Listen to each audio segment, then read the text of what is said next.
Assalamualaikum warahmatullahi wabarakatuh. Alhamdulillah alladzi bi ni'matihi tatimmu shalihat.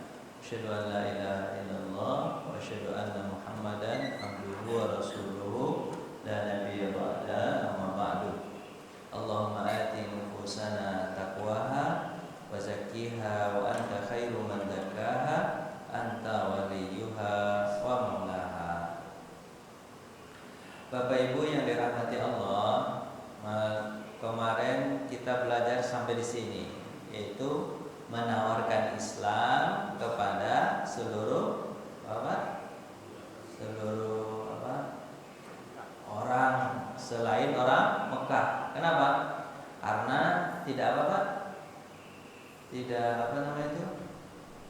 tidak ada lagi orang Mekah yang mau menerima dakwah Nabi Muhammad Sallallahu Alaihi Wasallam. Terus kemarin kita sudah menjelaskan ini, tawarkan kepada kabilah-kabilah tidak ada yang mau.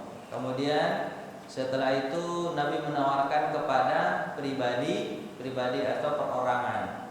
Kemarin kita sudah belajar banyak kemarin tuh. Ini Pak, kepada Suwaid bin Samit, Iyas bin Mu'az, cerita Abu Dzar Al-Ghifari masih ingat Pak? Itu kepada Abu Dzar Al-Ghifari, Tufail bin Amru, sama Dimad Al-Azdi. Semua orang ini masuk Islam. Cuma ceritanya apa Pak?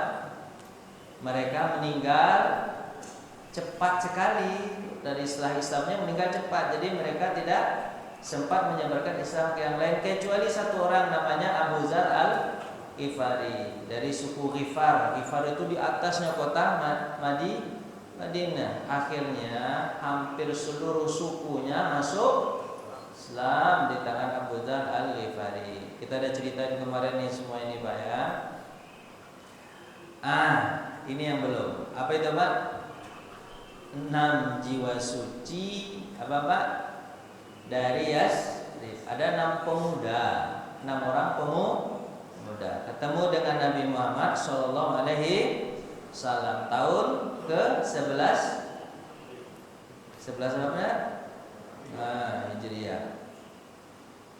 Bertepatan dengan bulan Juli, ya gitu kan. Suatu malam Rasulullah bersama Abu Bakar dan Ali, berarti berapa orang Pak?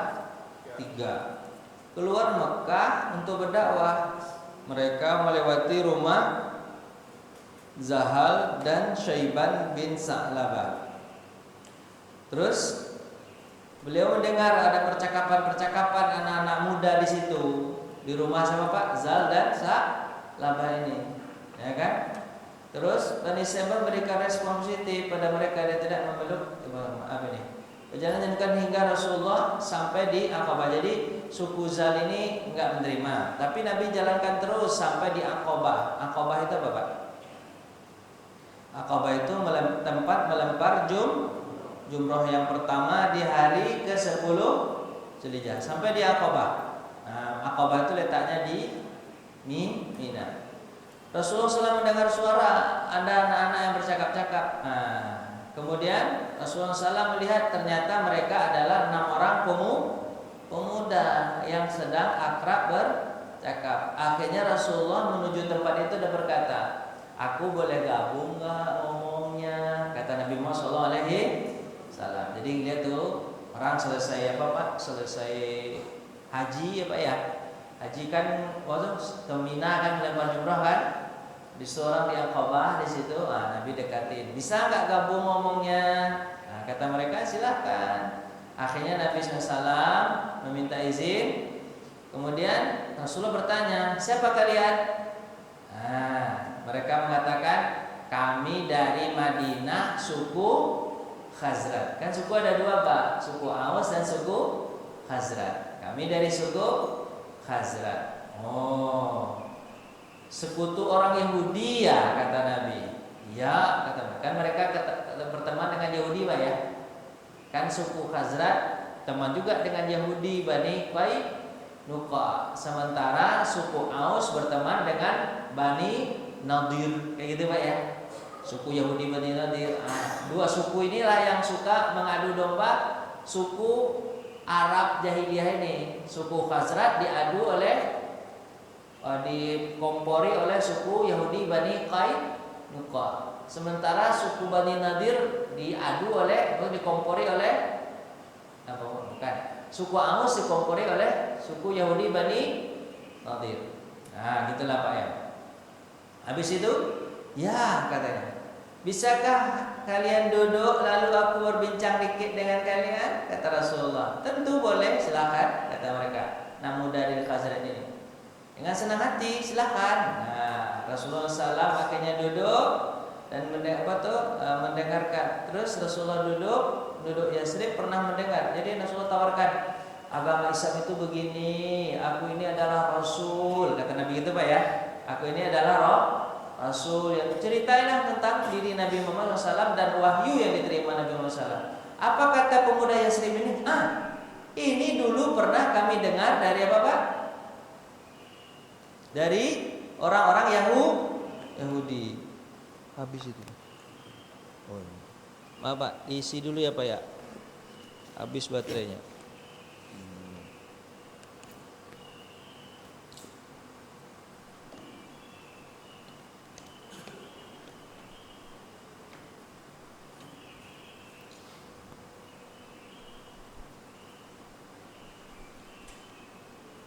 Apa kata pemuda itu Pak?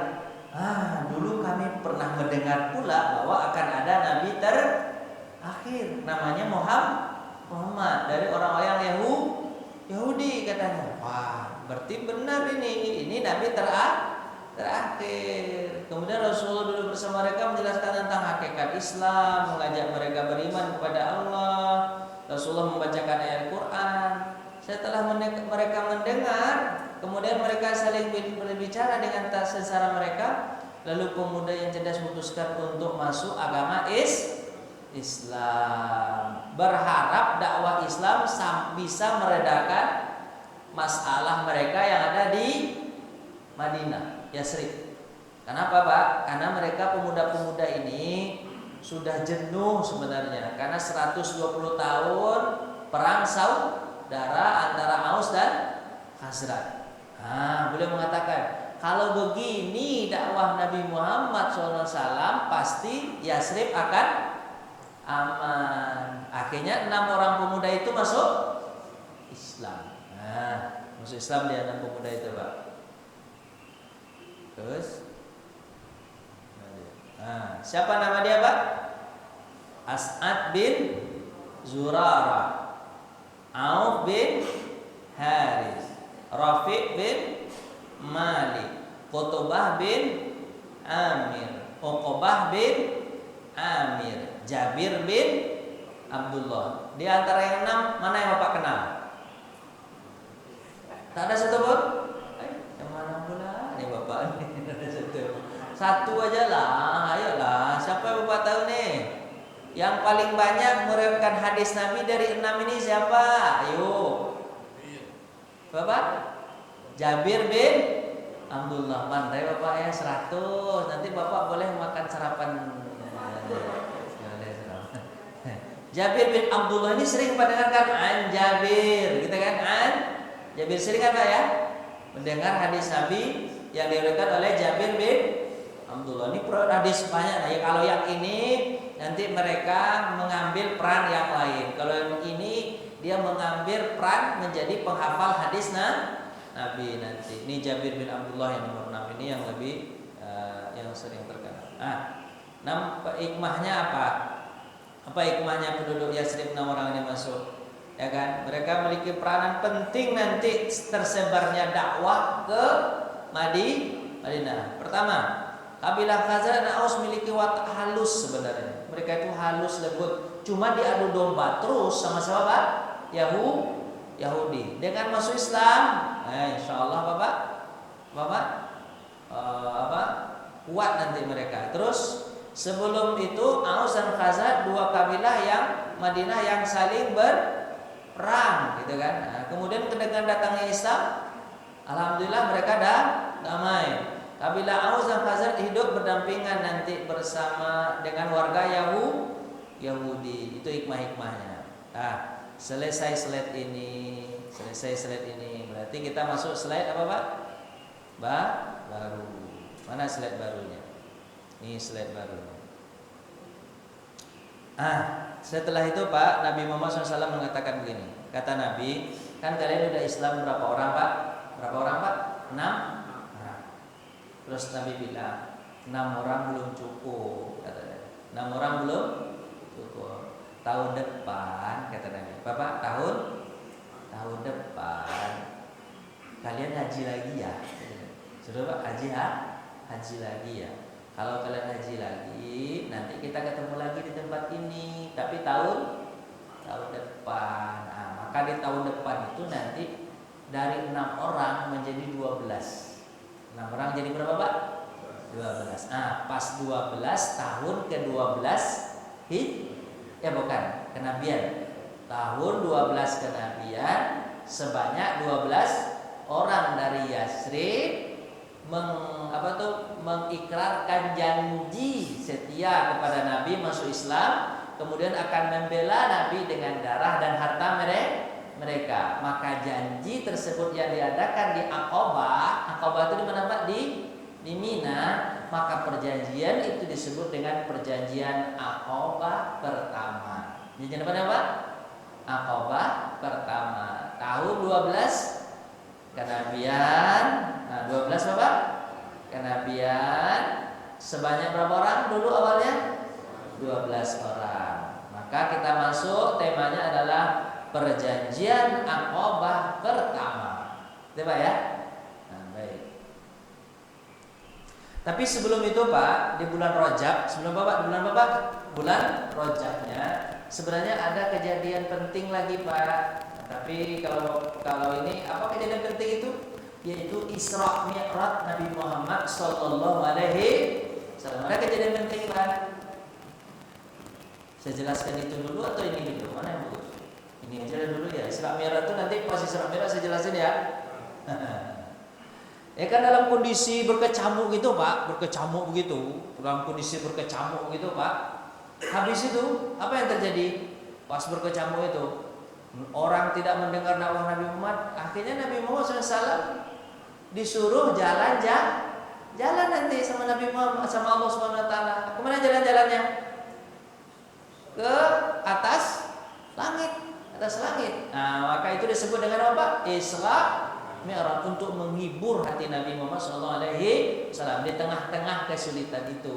Ya Pak. Sebenarnya tahun ke-11 bulan Rajab. Bulan berapa? Bulan 7. Maka Bapak nyanyikan itu Pak. 27 Rajab, Isra dan Mi'raj Nabi Muhammad. Kan itu nyanyi Pak ya? Bapak hafal enggak nyanyi itu? Udah hafal juga? Ya udahlah, terserahlah. Berarti Isra Mi'raj di skip aja dulu. Gantung kita masuk apa? Karena ini sirahnya langsung ke Bai'ah Aqabah pertama. Ini kira tempatnya begini Pak ya. Sampai sekarang masih dibuatkan tempat begini, ya kan? Untuk apa? Mengingat bahwa disinilah tempat disinilah tempat Nabi Muhammad SAW berjanji Aqabah. Ini tempatnya. Lanjut. Kan diingatkan ya. Masih ingat nggak dengan 6 pemuda Yasrib yang masuk Islam dan berjanji setia dari suku Aus dan suku Khazraj, gitu kan? Masih. Jawabnya Bapak masih.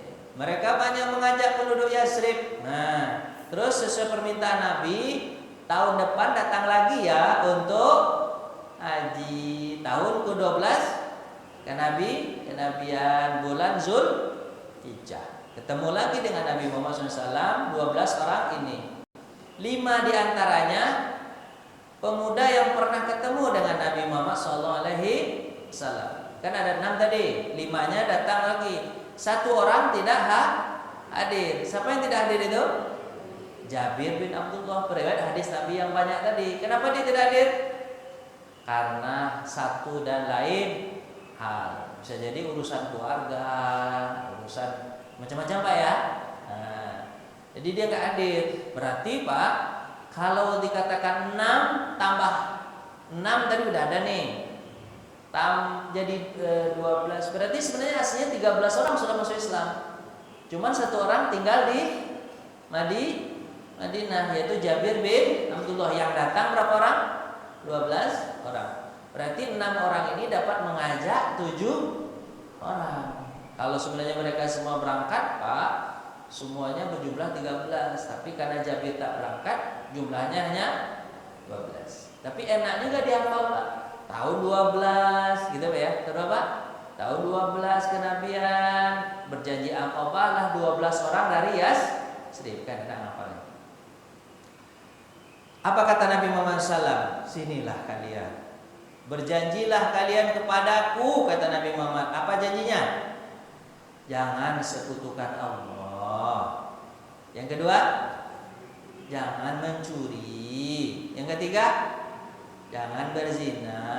Yang keempat, jangan membunuh. Yang kelima, jangan bohong. Yang keenam, jangan menentangku dari yang baik. Kalau nggak baik, bolehlah. Tapi kalau baik, jangan ditentang ya, kata Nabi Muhammad. Ini dikenal, Pak, kalau di Jawa 5 apa, Pak? 5 wadon. Bukan wadon. Apa tuh, Pak? Mo apa, Pak? Mo limo, Pak ya? Apa mo limo tuh, Pak? Bapak apa enggak, Pak? Mau minum. Mau minum itu minum kamar maksudnya, Pak. Mau zina, gitu, Pak ya?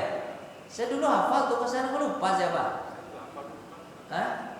Lupa. Mau limo namanya, Pak. Apa, Pak? Mau limo yang diajarkan oleh Wali Songo, kan? Nah, kan sama dengan ini janjinya, kan? Jangan zina, jangan mencuri, jangan minum minuman keras, jangan membunuh. Itu janji. Habis itu, Pak. Nah, 7 orang yang baru itu, Pak. Siapa yang baru tadi? Kan ada 6, tapi tambah tuh 7. Siapa 7 orang yang baru itu, Pak? Mu'adz bin Harits, Zakwan bin Abdul Qais, Ubadah bin Somit, Yazid bin Sa'labah, Al-Abbas bin Ubadah, Abu Haytham, Uwaim bin Sa'idah. Yang di antara 7 siapa yang paling banyak yang tahu Bapak nih? Bapak tak ada yang tahu satu pun, kan 7-nya. Siapa yang tahu? Udahlah, periwayat hadis Nabi Muhammad SAW yang paling terkenal di antara 7 ini Ubadah bin Somit, karena beliau banyak meriwayatkan hadis Nabi SAW. Yang lain punya peran masing-masing. Baik. Terus Nabi berkata, siapa saja di antara kalian yang menepati janji, maka Allah akan membalas kebaikan kalian. Dan siapa saja yang melanggar lalu diberi sanksi karenanya di dunia, maka itu adalah penebus dosanya di dunia. Jadi, Pak, siapa yang berbuat baik, nanti Allah ganti ke kebaikannya. Tapi siapa yang melanggar, nanti Allah akan hukum di dunia. Kalau dia dihukum di dunia, nanti tidak dihukum lagi di akhirat. Tapi kalau tak mau dihukum di dunia, berarti dihukum di akhirat. Bapak kalau salah mau dihukum di dunia atau mau dihukum di akhirat? Serius? Ngakulah nih, Bapak salah apa? Banyakkan orang, Pak, kalau salah apa, Pak? Nggak mau ngaku. Padahal kalau dia nggak ngaku, nanti dihukum di mana, Pak? Di akhirat. Jangan macam-macam. Kalau begitu jangan bikin salah, karena kesalahan itu tidak akan apa, Pak? Tidak dibiarkan Allah. Kalau nggak dihukum di dunia, dihukum di akhirat. Makanya Pak minta kepada Allah, ya Allah, beritahu kesalahan saya agar saya bisa bertaubat sebelum saya meninggal dunia. Sebab kalau Bapak tak sempat taubat sebelum meninggal dunia, nanti Bapak diperhitungkan.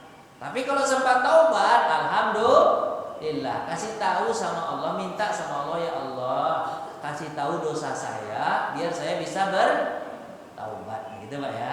Itu doanya. Terus Nabi berkata apa? Dan siapa yang melanggar? Mana tadi? Lagi.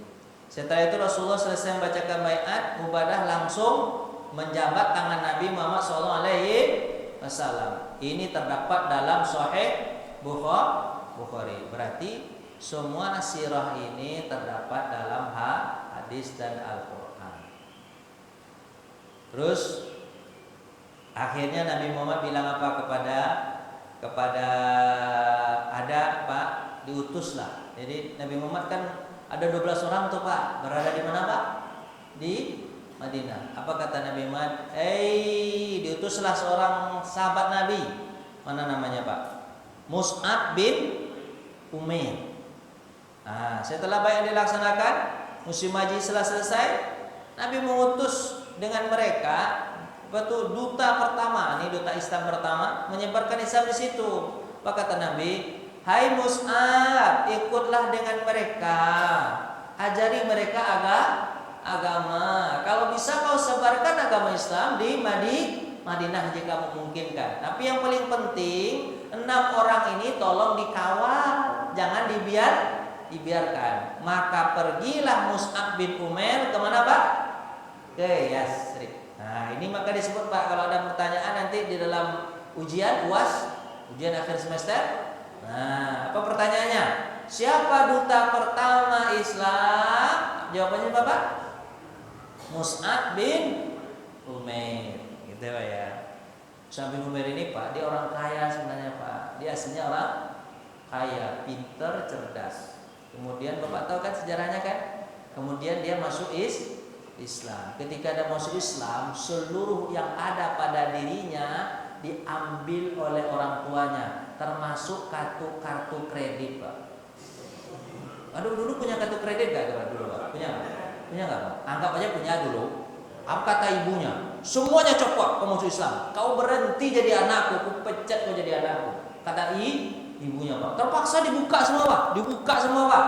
Untuk agama Islam Pak, dibukanya semua, dikasihkannya, dikembalikannya kartu kreditnya. Ini kartu kredit, ambillah semua Pak. Penting sama Islam.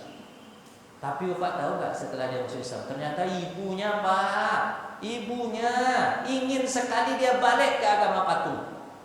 Apa kata ibunya? Hai Mus'ab, aku akan mogok makan sampai aku mati. Kalau nanti aku meninggal dunia, semua orang di Makkah ini pasti akan menyalahkanmu gara-gara engkau aku mati. Akhirnya betul, ibunya mogok makan. Bapak kalau ibu Bapak mogok makan, kira-kira Bapak apain Pak? Udah 5 hari Pak, udah ini ibunya udah satu-satu napasnya. Udah mau meninggal dunia Pak. Ibu memang sengaja ibunya begitu, sengaja biar anaknya bisa masuk kembali ke agama patung. Akhirnya Mus'ab membisik kepada ibunya, Bu, kan ibu sudah tarik semuanya dari saya, termasuk kartu kredit Bu. Apalagi Bu, hanya satu yang saya minta sama ibu, saya tetap di agama Islam. Bu, agama ini agama yang paling benar. Tidak ada agama lain seagama ini. Bu kan tahu keadaannya, tahu disebutkannya kan. Terus dia berbisik sama ibunya, Bu, aku sayang betul sama ibu, sayang betul. Walaupun apapun yang ibu tarik dari kuku tidak masalah, tapi tetap aku sayang sama ibu Bu. Kalau ibu punya 1000 nyawa, ini kata-kata dia Pak, berapa Pak? 1000 nyawa.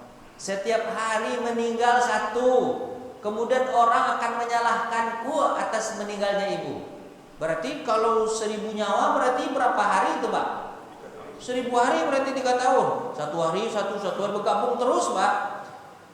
Terus meninggal setiap hari satu Bu.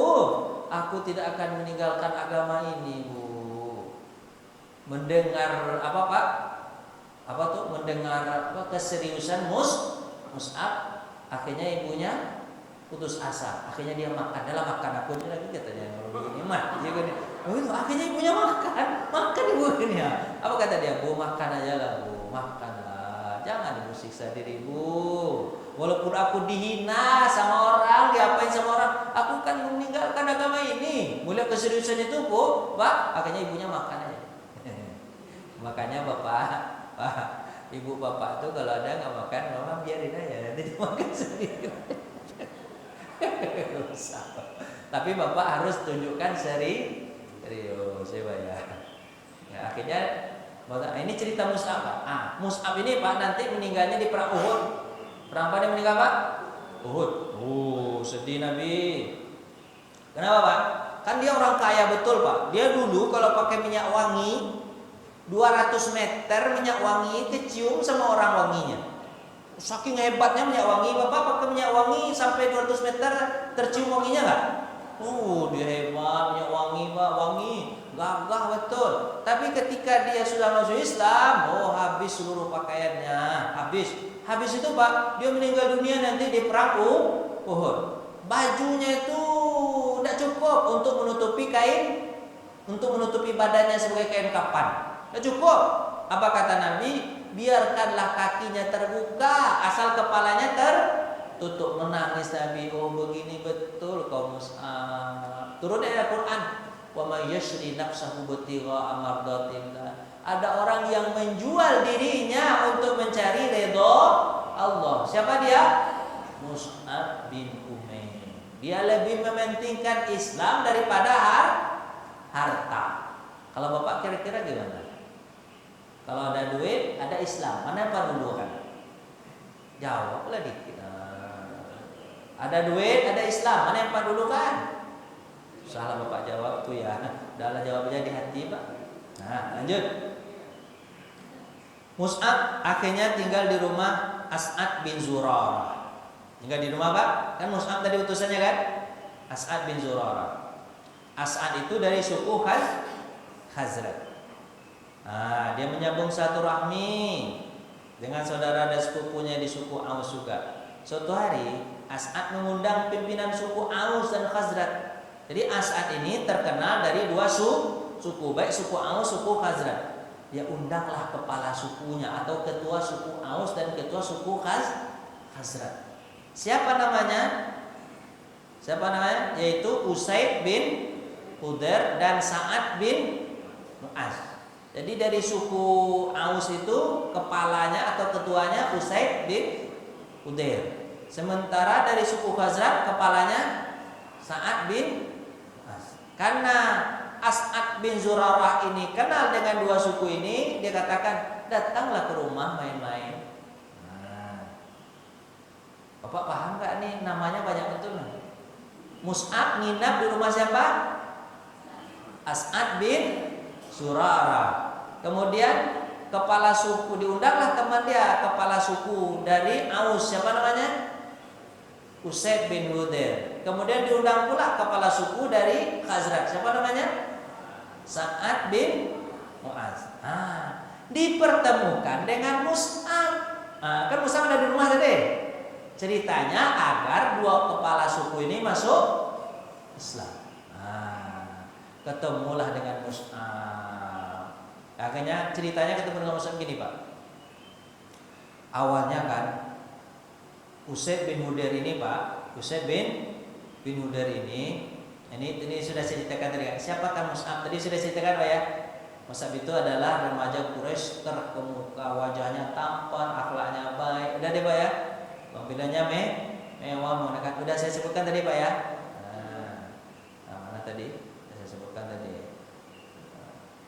Duduk lantun ayat Quran yang mendengar dia akhirnya masuk Islam. Ini cerita Mus'ab udah. Oleh ibunya kan cerita tadi kan? Ya Bapak? Oleh ibunya udah tadi saya ceritain. Habis itu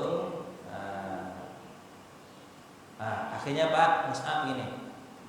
Kan di rumah As'ad kan? Terus saya berkata, Mus'ab berkata menjelaskan tentang Islam kepada ini. Awalnya gini ceritanya Pak. Kan dia tahu As'ad bin Zurarah kan sudah masuk Islam, ya kan? Apa kata Usaid bin Hudayr ini? As'ad bin Zurarah sudah masuk Islam. Ini agama pemecah belah ini. Karena orang Quraisy mengatakan bahwa agama Islam itu adalah agama pemecah belah. Kata Usaid bin Hudayr, dia kan berdua tuh sama Sa'ad bin Mu'az, ya kan? Kepala suku dua kan? Dia bilang ini. Apa kata Usaid bin Hudayr? Dialah, ini orang baru pendatang. Pendatang siapa namanya Pak? Mus'ab bin Umair. Awas ya, aku akan bunuh dia. Karena dia telah berani membuat As'ad masuk Islam. Dia bilang begitu, aku akan bunuh dia. Semangat betul Usaid bin Hudayr itu Pak. Ingin membunuh siapa Pak? Mus'ab bin Umair. Karena dianggapnya agama Islam itu adalah agama pemecah belah. Aku akan bunuh. Kata siapa Pak? Usaid bin. Masih Bapak bingung nih, bingung nama-nama ini kan. Pusing ya. Apa kata Usaid? Aku akan bunuh, akan bunuh. Dikeluarkannya pedangnya Pak. Sudah dikeluarkannya apa? Pedangnya. Dia datang ke depan Mus'ab bin Umair. Kemudian dia katakan, nah, aku pancung kepala kau. Kalau aku pancung kepala kamu, tak akan ada orang menolongmu. Tak ada orang menolongmu. Sementara sahabatmu hanya berada di mana Pak? Di Mekah. Dan mereka pun golongan sedikit. Sementara kami golongan banyak. Pancung macam-macam. Kau macam orang Islam. Marah dia Pak. Usaid bin. Kata Mus'ab bin Umair, Bang, tunggulah sebentar Bang. Abang pemarah betul nih. Itu mau saya aja. Mau saya jaga ya. Bang dengar dulu lah sedikit. Dengar dulu lah sedikit. Kalau abang suka, masuklah ke agama ini. Tapi kalau abang tak suka, abang boleh bunuh saya. Boleh, tidak apa-apa, tidak masalah sama saya. Mati pun saya di agama ini tidak masalah, Bang. Tapi Bang dengar dulu, Bang, jangan terburu-buru, Bang. Panggil abang kira-kira Pak Mus'ab. Ya anggap aja lah panggil abang. Akhirnya Asad mengatakan, terus setelah itu dia itu kan mendengar nasihat itu, Asad juga ikut.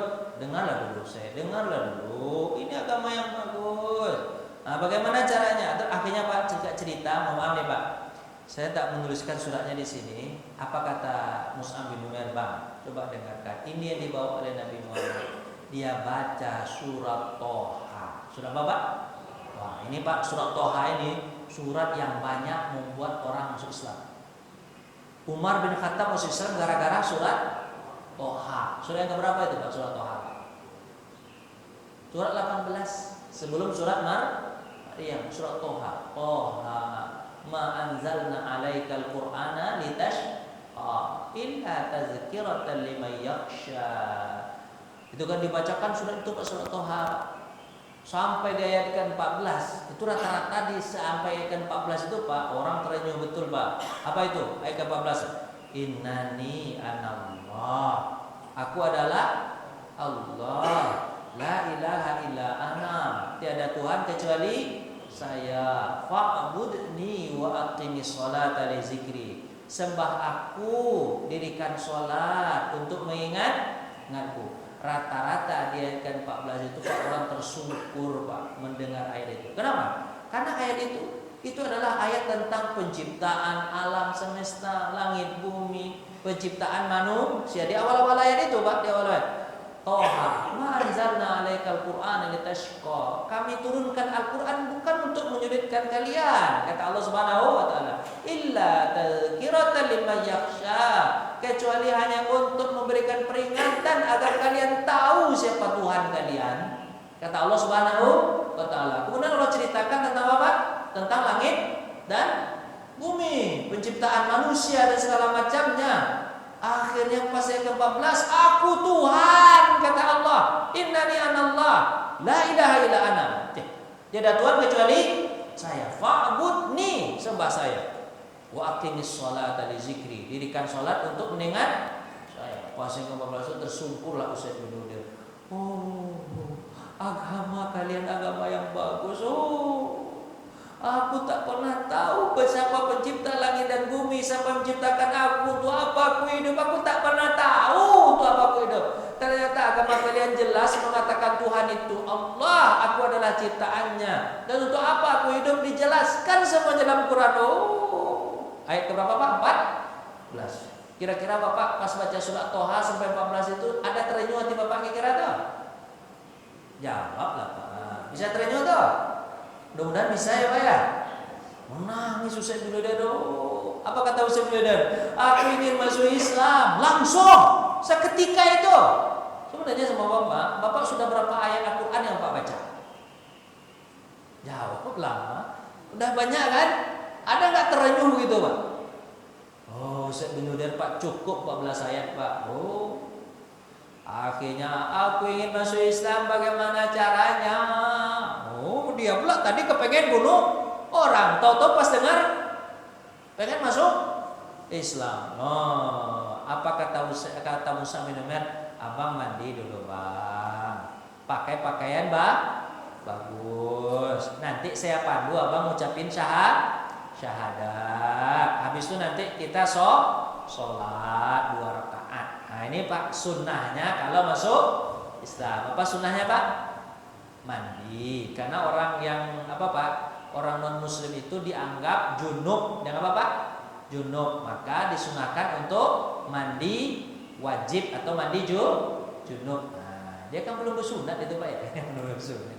Itu mandi dulu sunnahnya gitu. Walaupun tidak mandi sebenarnya tidak masalah. Tapi mandi dulu. Habis mandi apa Pak? Pakai pakaian bagus yang nutup aurat. Habis itu apa Pak? Sunnahnya apa? Sholat sunat taubat 2 rakaat. Nah itu 2 itu. Sebenarnya ini 3 ini nggak penting juga sebenarnya. Kalau dia kepengen masuk Islam, walaupun dia nggak mandi, walaupun dia nggak pakai pakaian bagus, kan dia nggak sholat, nggak. Walaupun dia nggak sholat, nggak masalah. Yang penting masuk Islam dulu. Tapi kalau kondisinya agak panjang, boleh Pak syaratkan begini. Suruh mandi, suruh pakai pakaian bagus yang bersih, yang nggak bernajis. Kemudian sholat taubat 2 rakaat. Akhirnya dia mandi, kemudian semuanya sholat taubat macam. Akhirnya dipandu untuk mengucapkan syahadat. Masuk Islam lah Usaid bin Udair dari kepala suku Aus. Kira-kira kalau kepala suku masuk Islam Pak? Penduduknya kira-kira diajak apa? Diajak. Makanya cepat Islam menyebar. Ya kan? Cepat Islam menyebar. Itu hebatnya Mus'ab. Mus'ab itu dia pegang kepalanya, maka ekor dan badannya ikut. Nah itu Pak. Makanya Pak kalau ke sini pegang kepala siapa? Kepala di sini. Pegang kepalanya. Nah nanti yang lain ikut. Yang penting Pak punya kepala itu. Ya Pak ya. Nah, lancar urusan. Akhirnya Usaid segera melaksanakan itu, gitu kan? Saat akhirnya jika apa itu dia pun masuk Islam. Tadi bilang kalau Sa'ad juga masuk Islam. Sa'ad tadi Bapak, siapa? Sa'ad bin Mu'az, teman dia dari suku Khazraj Pak. Kalau Sa'ad juga masuk Islam, seluruh suku Khazraj pasti juga akan masuk Islam. Katanya Bapak, Usaid. Akhirnya kan dia keluar Pak, ceritanya Pak. Usaid kan keluar. Awalnya dia kan beringas tuh, ingin ketemu dengan Mus'ab, mungkin membunuh Mus'ab. Pas keluar rumah Pak, tahu-tahu senyum-senyum bahagia gitu Pak. Kepada siapa? Sa'ad bin. Apa kata Sa'ad bin Mu'adz? Ada apa denganmu? Tadi sepertinya kau akan membunuhnya, tapi sekarang kenapa kau senyum-senyum? Apa kata Usaid bin Udair? Aku sudah masuk Islam. Kau pula masuk Islam. Tadi katanya kau ingin membunuhnya, tapi kau yang masuk Islam. Ini sama dengan pepatah mengatakan tukang pancing dijadikan ikan. Oh begitu kata dia, tukang pancing. Aku diam dulu ya. Kau tunggu di sini. Kata siapa? Usaid bin Udair. Kau tunggu di sini. Aku bunuh dulu Mus'ab. Setelah aku bunuh Mus'ab, aku akan bunuh As'ad bin Zurarah yang membawa dia. Setelah itu aku akan bunuh kau. Tunggu bentar, tunggu aja, jangan macam-macam. Jangan lari ya, kalau kau berani jangan lari, duduk di sini dulu. Aku bunuh dia dulu. Semangat betul. Sa'ad bin Mu'adz ingin membunuh siapa Pak? Mus'ab bin Umair. Akhirnya dia masuk ke rumah siapa Pak?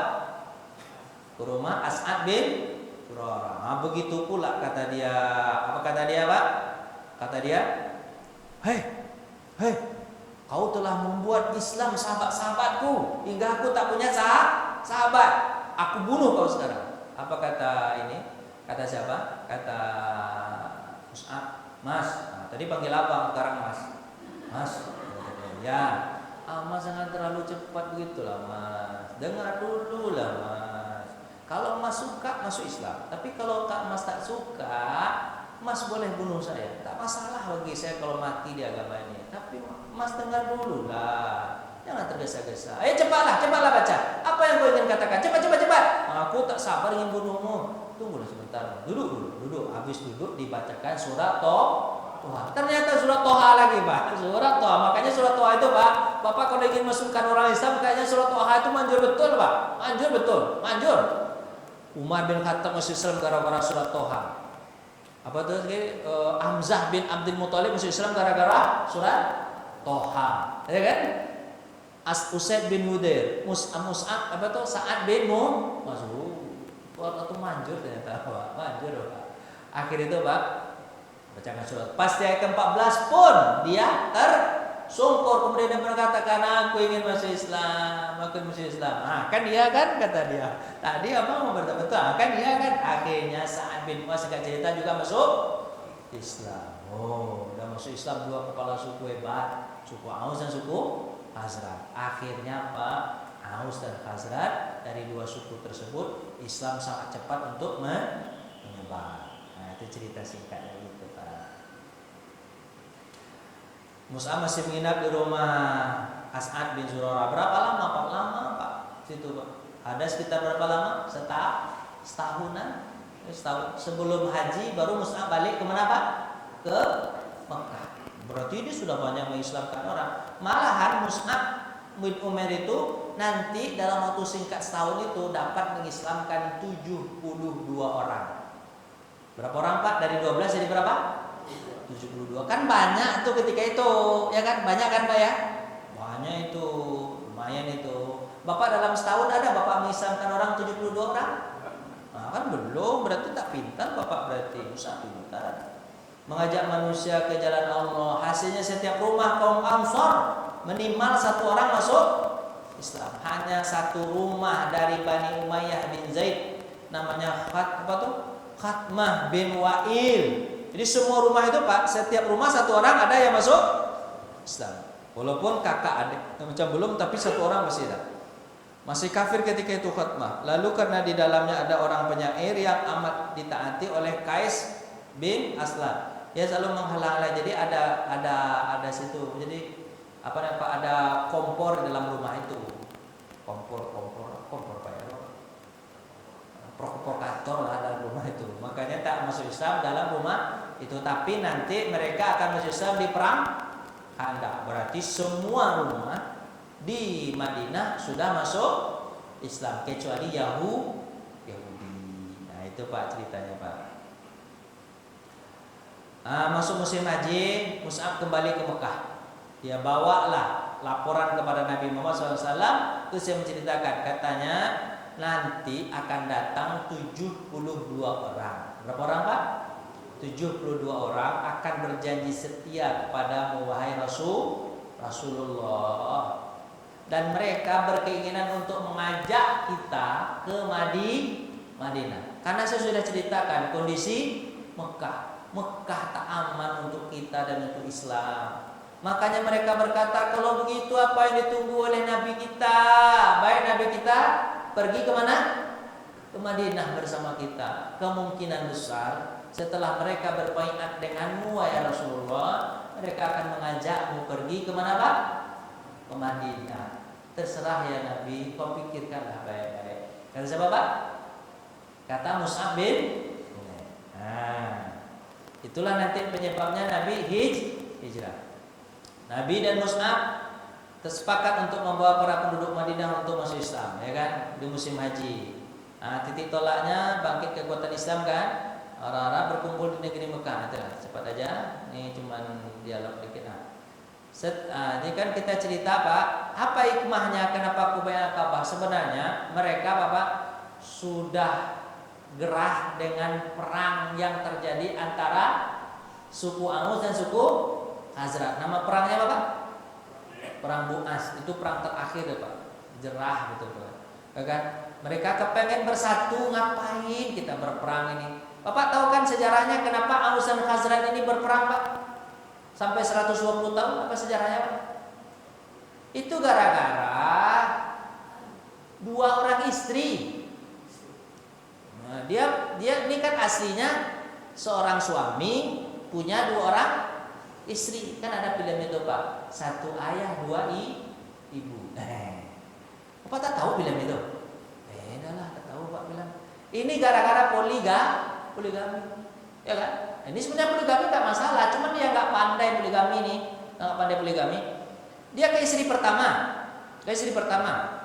kemudian habis itu punya istri yang kedua. Apa kata istri pertama? Nah, anaknya nih, itu istri kedua tuh jahat tuh. Nah, dia ambilnya ayah mana? nanti kalau kau gede bunuh anaknya. Kata istri kedua, itu istri pertama tuh jahat tuh. Kenapa? Karena dia mengasuh-asuh anaknya untuk apa Pak? Untuk membunuh kita bersama. Nanti kalian pertahankan diri ya, bunuh juga mereka. Awalnya dari situ Pak. Lama-lama 3 generasi perang. Gara-gara 2 istri. Makanya Pak hati-hati kalau Pak poligami pada pandai lah Bapak. Nanti berperang pula anak Bapak 120 tahun nanti.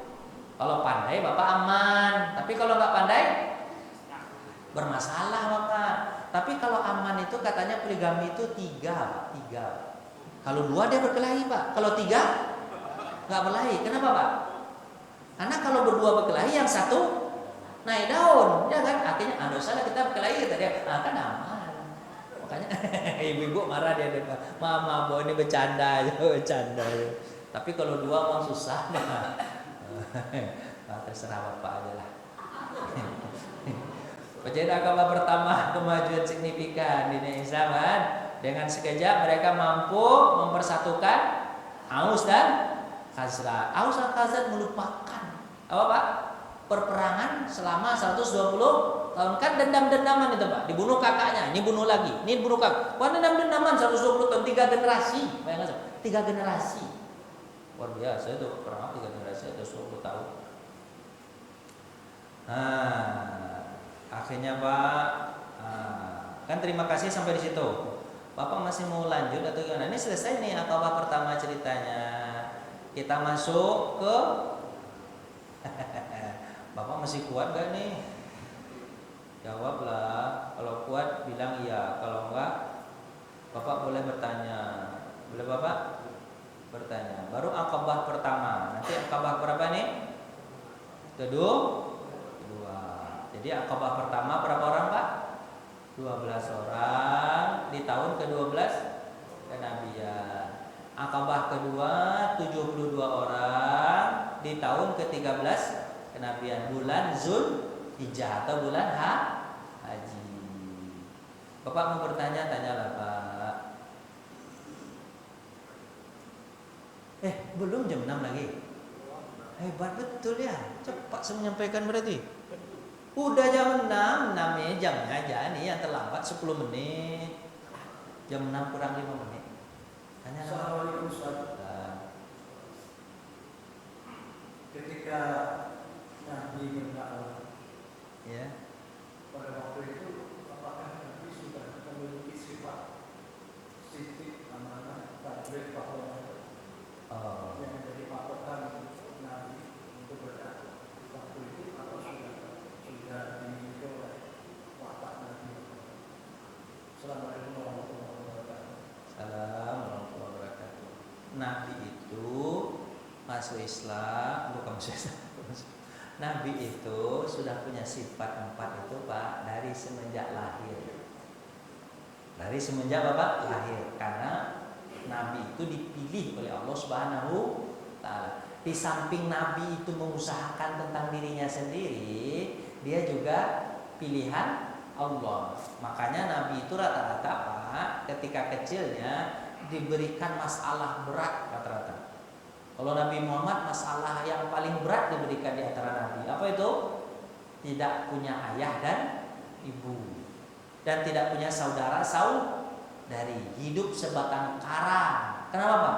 Karena Allah tak mau ada pendidikan yang lain kecuali hanya pendidikan dari Allah Subhanahu wa Ta'ala. Gitu Pak.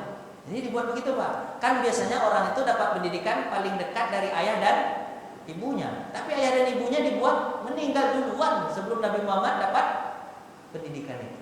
Nah, saya contohkan satu Pak. Kenapa Allah itu memelihara Nabi Pak? Usia Nabi mungkin sekitar 10 tahun. Setelah itu sedang mengembala apa Pak?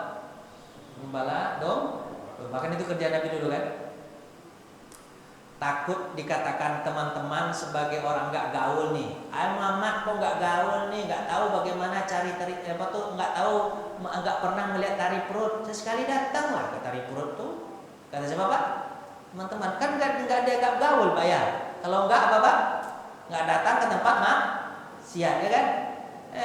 Gaul lah, kata dia kan. Ayo kita datang ke pesta-pesta itu yuk. Nabi Muhammad mau. Ini ceritanya kan usia berapa Pak? Mau juga. Ada keinginan itu. Namanya juga manusiawi kan, ada keinginan itu. Tapi pas ketika mau berangkat, tahu-tahu Nabi Muhammad ngantuk luar biasa dan tertidur.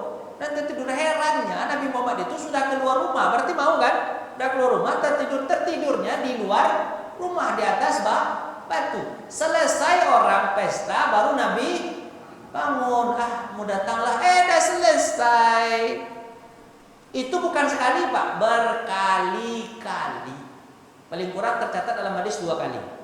Berkali-kali berarti 2 kali gimana caranya? 2 kali Pak, 2 kali ada keinginan itu. Berarti Pak, Nabi Muhammad punya sifat siddiq, jujur. Itu dari semenjak usia kecil itu Pak. Saya dulu pernah ceritakan Pak ya. Nabi Muhammad kan kalau nggak jualan, kalau nggak musim haji, Nabi Muhammad apa Pak kerjanya? Kalau nggak musim haji, Nabi Muhammad gembala kambing. Tapi kalau musim haji, Nabi Muhammad jualan kan. Itu modal dikasih sama pamannya Abu Thalib kan jualan kecil-kecilan itu kan. Terus ketika itu orang Madinah pernah beli sesuatu, ya kan? Usia Nabi ketika itu 10 tahun berapa lah gitu ya Pak ya, kecil itu.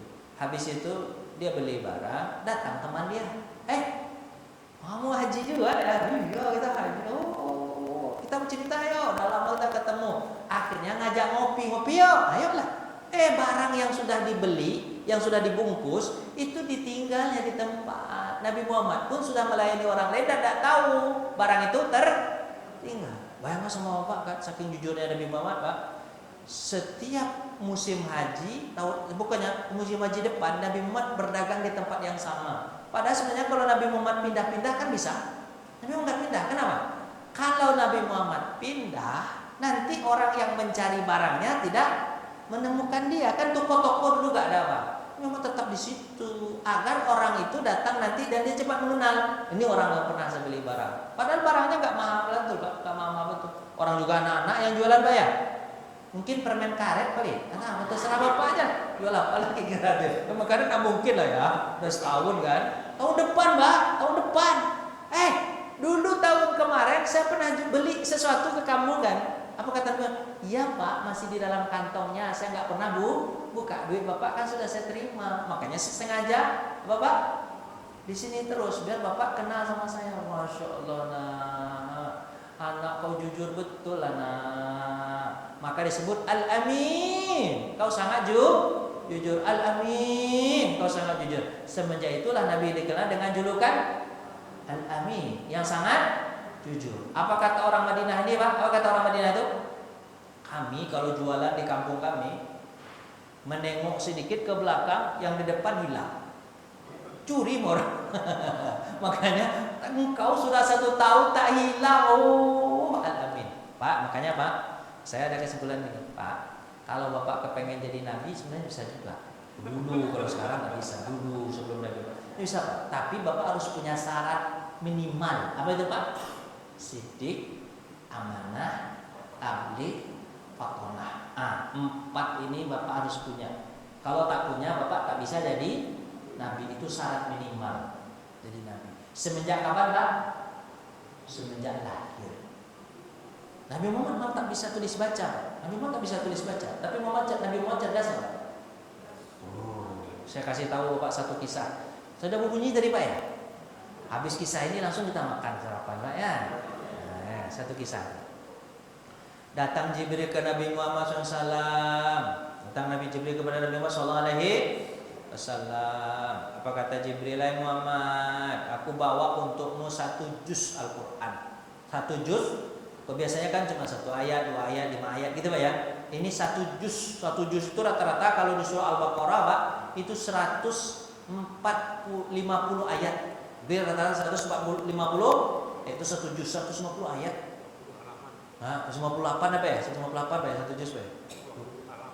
20 halaman yang penting. 20 halaman ayat 150 lebih Pak ya. Itulah kira Pak. Lihat dong. Apa kata dia? Aku bawa dari Allah suruh turunkan kepadamu 1 juz. Tolong kau hafal langsung ya Muhammad ya. Tolong hafal langsung. Aku bacakan. Aku baca. Tolong dengar baik-baik. Kata Kata siapa Pak? Dengarlah sama Nabi Muhammad. Satu kali baca satu juz. Apa kata Jibril? Hai Muhammad, ulangi hafalanmu. Ternyata Nabi Muhammad mengulangi hafalannya Pak satu juz. Sekali baca Jibril langsung hafal Nabi Muhammad SAW satu juz. Dan tak satu pun yang salah, tak satu huruf pun yang salah, semuanya betul. Apa kata Jibril? Betul apa yang kau baca semua. Kira-kira Bapak bisa nggak Pak? Satu kali dengar satu juz hafal semuanya, bisa nggak? Jawablah, bisa nggak? Satu ayat bisa nggak? Dengar satu juz. Satu ayat satu kali dengar bisa nggak? Berarti Bapak tak cerdas. Jadi jangan berharap jadi nabi pula. Maka kalau ada orang mengatakan kami jadi nabi, coba bacakan satu ayat, hafal nggak? Kalau nggak hafal nggak nabi, nabi satu juz. Saya mau nanya sama Bapak, yang bisa jawab Bapak boleh serapan. Surat apakah itu yang turun kepada Nabi satu juz langsung? Ayolah, jawablah. Biar dulu boleh serapan. Yang dulu serapan duluan. Coba. Surat apakah itu? Tak tahu. Itu surah Al-An'am, surah yang ke-6. Surah Al-An'am itu datang satu juz langsung kepada Nabi. Setelah selesai Nabi Muhammad dapat apa dari Jibril? Apa kata betul bacaanmu Muhammad? Akhirnya Nabi Muhammad datang ke sahabat. Apa kata sahabat? Kata Nabi, sahabat, datang kepadaku tadi satu juz. Aku bacakan kepada kalian. Tolong kalian hafal langsung ya. Kan gak mungkin langsung catat. Hafalan kan? Orang kan daya hafalan dulu. Gak mungkin catat dulu kan? Rekam juga gak ada. Hafalan. Hafal ya? Ya, kata sahabat. Apa kata Mus'ab bin Umair? Semua sahabat yang hadir ketika itu mendengarkan seolah-olah mereka jadi patung. Jadi apa? Patung. Jika burung merpati bertelur di atas kepala mereka, mereka tidak merasa terganggu. Bayangkan, jadi patung Pak. Bertelur apa Pak? Bertelur apa di atas Pak? Merpati, tidak merasa terganggu dia. Karena dianggap apa? Patung. Dianggap apa? Patung. Begitu orang mendengarkan Al-Quran. Bapak kira-kira mendengarkan Al-Quran begitu nggak? Atau Bapak ngobrol sama teman? Itu masalah kita. Maka tak apa Al-Quran. Gara-gara apa Pak? Al-Quran dibaca kita ngobrol. Tapi kalau sahabat itu enggak. Kira begitulah. Kalau Bapak tak tahu nanti tanya ekspresi mereka nanti. Mus'ab bin Umair tahu. Siapa? Saat apa? Siapa? Lepas. Siapa? Periwayat hadis tadi siapa namanya? Bukan Mus'ab. Bukan lupa saya. Kan Bapak saya banyak bercanda, lupa saya kayaknya. Makanya jangan banyak bercanda. Dah lah gitu aja. Abdullah bin Mas'ud, maaf. Abdullah bin Mas'ud sahabat Nabi. Selesai Nabi bacakan satu juz, Nabi berkata kepada mereka, siapa yang hafal? Ayo bacakan. Apa kata Abdullah bin Mas'ud? Saya ya Rasulullah. Saya coba berapa? Satu juz. Satu juz dicobanya sama Abdullah bin Mas'ud. Makanya Nabi mengatakan, kalian kalau ingin mengambil Al-Quran, kalau ingin belajar Al-Quran, belajar di tempat orang. Siapa dia? Abdullah bin Mas'ud, Ubay bin Ka'ab, Ali bin Abi Thalib, Zaid bin Harisah. 4 orang itu sebut. Salah satu di antaranya apa? Abdullah bin Mas'ud. Ambil Quran dari dia, ya kan? Ambil Quran, maksudnya belajar dari Quran dari dia.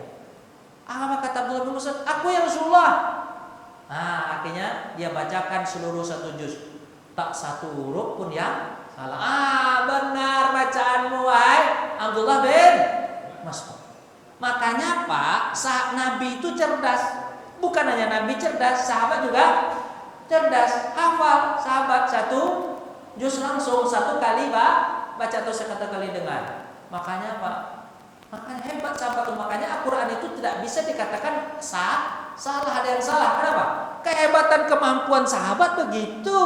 Satu kali dengar hafal. Makanya Quran itu tak mungkin salah. Itulah salah satu dalil.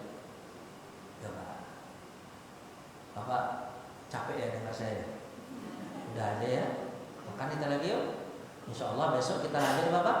Bait Aqabah kedua di tahun ke-13 ke Nabian bulan Zulhijjah. Ini sudah pengakhir-akhir babak prode pertama nih Pak, prode Mekah, nanti beralih ke prode Madinah. Mohon maaf Pak atas segala kekurangan. Kita tutup dengan doa kafaratul majlis. Subhanakallahumma wa bihamdika asyhadu an la ilaha illa anta astaghfiruka wa atubu ilaik. Assalamualaikum warahmatullahi wabarakatuh.